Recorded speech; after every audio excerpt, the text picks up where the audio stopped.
Marriage has been on the decline since the start of the 21st century, and now it's at its lowest levels ever. So the question is, have you been putting off marriage? What about considering marriage? Well, we're giving you the hot topics that you must discuss before you say I do in order to help eliminate any uncertainty, Add clarity and build trust. and make sure that you're on the same page with your future spouse. Okay, so getting right into this, the first topic you must discuss is spiritual beliefs. This is like so important because we know that when you have spiritual beliefs, it pretty much touches every aspect of your life. So you want to make sure that you and your future spouse are on the same page spiritually. So some of those questions that you want to ask is, do you have any spiritual beliefs? You know, if you're both Christians, what does that look like? To what level does the Word of God play in your life? Does it play any part in your life? And depending on how long you guys been dating, you might already know the answer to this question, but you want to give space to your significant other to answer and explain so you know exactly where they're coming from. Another topic that you must discuss is kids. Do you want children? How many children do you want? How will you discipline them? Where will they go to school? This is important because you can't agree to disagree on if you have kids. You have to be on one accord so that you can provide a stable home for if you have kids, and so that you both can be happy and not have any resentment if you don't have kids.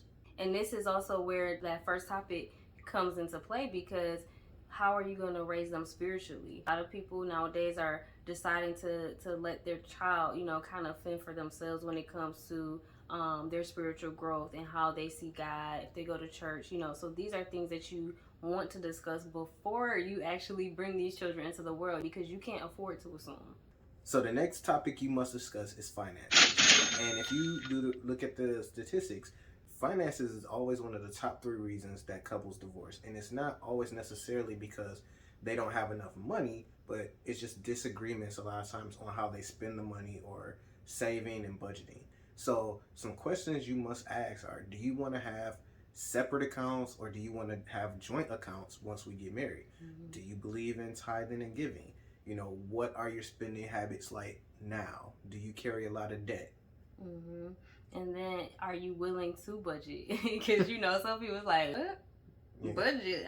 I don't do that. I mean, finances are going to be a big part of your marriage always. So being on the same page with that is super important, especially starting out, because the transition can be rough without it. You got that. So the next hot topic is hot, and that's because it is sex. This is something that you definitely want to talk about. So what are your expectations for sex? How often are you expecting to have sex? Depending on where you're coming in at the relationship, you may have no experience at all. You may have been celibate for a time or not. Right. So just being honest in that, you know, obviously from experience, we know that things can change. Mm-hmm. But at least in marriage, you have you have an idea of what your mate is expecting from you and what you're expecting from them. Also, how do you want to communicate? You know, especially if you're coming into the marriage being inexperienced, how can you communicate to each other effectively without offending what you like and don't like as you two learn each other's bodies?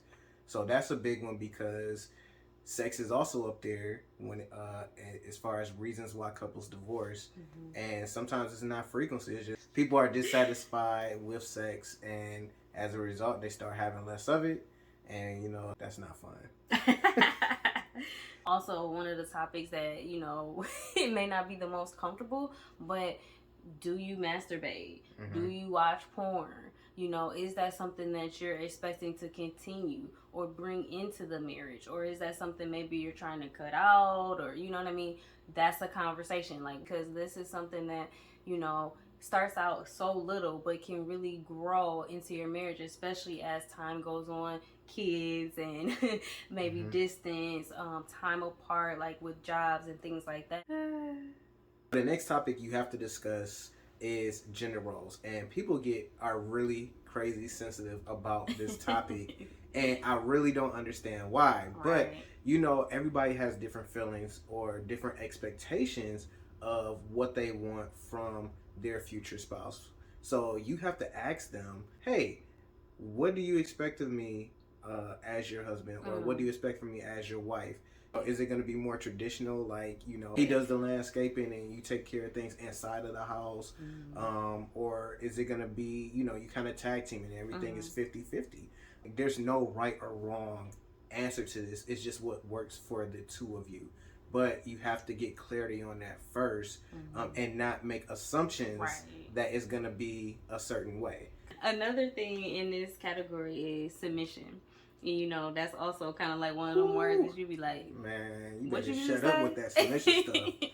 But discussing what that looks like to you, you know, who will have the ultimate decision? Is there someone who will have the ultimate decision? Because, you know, if there's two different opinions and you have to come to an agreement, who's gonna make that final decision? You know, right. What's the tiebreaker when you guys can't agree? Depending on where your beliefs are and stuff, the Bible might be a standard. You know, having God as a standard in your life and deciding, you know, based on that. And see, that comes back to also your spiritual beliefs, because if you can't agree on something, then maybe you both need to go into prayer about it.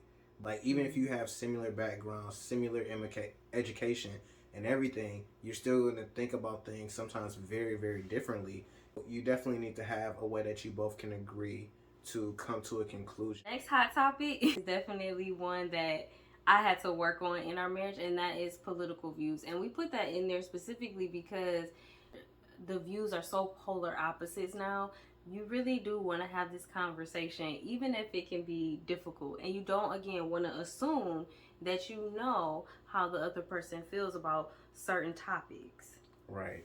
You know, I mean, I think if anything, we saw in 2020 how divisive politics can be. You know, friends, family, co-workers, I mean, just neighbors, you know, it just being so divisive because there isn't a lot of middle ground to stand on, and that can wreak havoc in the household. And that's not to say that you can't have some differences in political views, because you're probably not gonna agree 100%, but it's best to know where the other one stands before you get into marriage, so you kind of know what to expect. Because imagine some households, you know, in 2020, maybe they didn't know where their spouse stood, and with everything that was going on and having to be in the house together, topics are just in your face all day, and it's like, okay, this is crazy because we can't agree on this, and it's causing strife in the household. Next topic is probably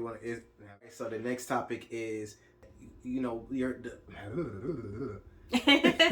the next topic we're going to discuss is probably one of my favorites, just because it was the profession I was in, but health and fitness, and then also appearance. So you notice the appearance of your spouse right away.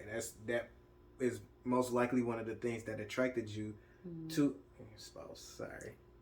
You got distracted? Huh? Spouse? I keep saying spouse. Oh, I thought you were saying because I was so cute.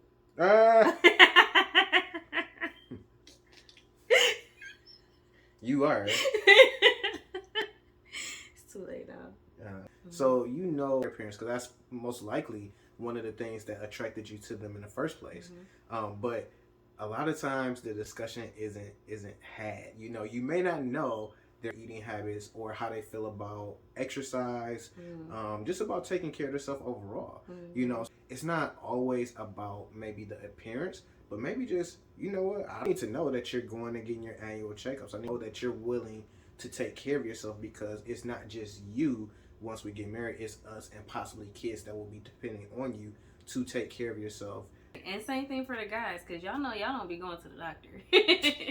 Are there any deal breakers or red flags that you're like, you know, I don't know if I'm willing to deal with that? And even with appearance, think of now, obviously, but one of the things that we've learned from being married 7 years is that we're gonna change. And it's like, okay, what will happen if I gain some weight? You know what I'm saying? Hair has been, you know what I mean? It's gone. Hair has disappeared. You know, just being real with yourself, because you're gonna change. A lot of it can be for the better, But ultimately, what you see right now in front of you, and this is not being negative, but it's not what you're going to natural. see 10 years from now. Yeah. It's not what you're going to see 20 years from now. Another hot topic is, what is your purpose? Why are you here? You know, what type of vision do you have for our family? Especially ladies, and you're talking to your husband, right? Because ultimately you are following his lead. You know, you're coming up as a helpmeet to him, right? So does he have any vision? What are his plans? How can you guys build together? You know, what is it that you've been called to do? And do your goals and your purposes align, or are they just kind of like going in completely different directions? Right. Because if your purpose takes you to another continent, is your future spouse maybe willing to go with you, moving from one state to another just away from family? That's not really extreme if you're staying in the same country, but that is a big change if somebody was not expecting it. So you want to know, because you don't want to just get married and you know what your purpose is, but it has been clearly communicated to your spouse, and now you're ready to pursue that purpose wholeheartedly, but you can't, or you don't have the support of your spouse, so you don't. And you don't have to know all the details right up front, but in general, you know, you should have an idea of what your plans will look like. And that brings us to another hot topic, which is actually location, you know. And you basically just touched on that. Like, are you comfortable with living apart from family? Because some people want to live close to their parents and their family, and that's very important to them. And then others are like, you know, I don't care. I can, you know, live out of state. I'm okay with that. But then when kids come into play, maybe, well, we need to go back because I don't want my kids to grow up not being able to see their, you know, grandparents and uncles and aunts or whatever. These are conversations that you at least want to have touched on, you know, because obviously when you're in marriage, you know, things come up, you know, and they're gonna change. Things change, yeah, but at least have touched on this so you have an idea of where that person's head is at. Right. So that brings us into our next topic, which is parental boundaries. You know, speaking of moving back so that they can see the grandparents, this is a big deal because they're going to play a role in your life as a married person just from their presence, because they're not gonna stop having an opinion about you, things concerning you, because you're married. They may take some steps back, which they should, but they're never gonna stop having an opinion. And you know, you need to discuss what those boundaries will be as far as how much of it they can actually express. You know, because you know that could, you know, add more confusion and pressure to sometimes many times already complex situations. So you have to be kind of the gatekeeper with that, with your parents, not with your in-laws, with your parents. You be the gatekeeper with that, and sometimes if issues need to be addressed, you address your own parents. So what are some of the hot topics that you've talked to with your significant other already? Let us know in the comments. and let us know if we missed any. If there's some topics that, you know, you think are super important that we missed. Make sure you like the video and subscribe. Yeah. Okay. Make sure that you like and subscribe, and we'll see you next video.